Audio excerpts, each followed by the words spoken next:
Hello, let's take a quick look at how you could improve this image as a background image which needs to be very wide. Since we don't have anything in the background, it's not going to be creating magically things, so what we're going to do is stretch the edges very much so that they will fill. So the first thing is to enlarge in the canvas size. I'm just used to using pixels, so I will use pixels. In this case I will use 3000 pixels.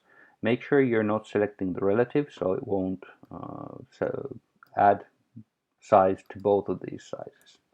Now we have something which is this wide.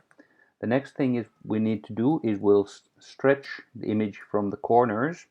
So this obviously depends a lot on the kind of image, and the more kind of blurred things you have at the edge, the better. Because here, if we take a look, we have some material to work with. Because then if we go over to edit and free transform, this allows us to stretch this image. As you can see, or this part that we've selected, it works okay.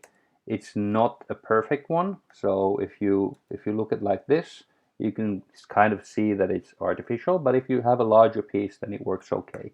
Here on the left hand side we have a really challenging part because we have this corner of the whiteboard, so this is not going to look very good. This is not a good image to stretch really, since we're going to stretch things like the book and so on. So ideally you should have some slack there. Again, head over to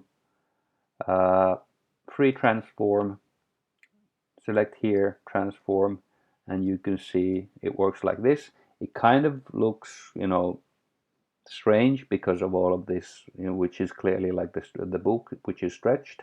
So you need to work around with the image of it. Also, what you could do is use some of the tools here, like maybe the blur, or not this one, or smudge, or not the sharpen one, to make it a bit better. So these might work for you, I guess, depending on case. Maybe let's see what this would do. Takes a little bit, so you can see that you can make it a bit random. Another option that you might look at is to use something like something from the gallery. So let's try to apply here, let's say, okay, not the shape blur, but maybe let's see if there's something which you can configure a bit. You can see this one. No, it's not really looking the best. But anyway, so if you have an image which doesn't work, you can try to see to make it a bit more organic. But that's then technically just save this one and it will work a little bit better. You might need to adjust it in different screen sizes, how much you want to find the optimal aspect ratio. But that's a brief introduction to that.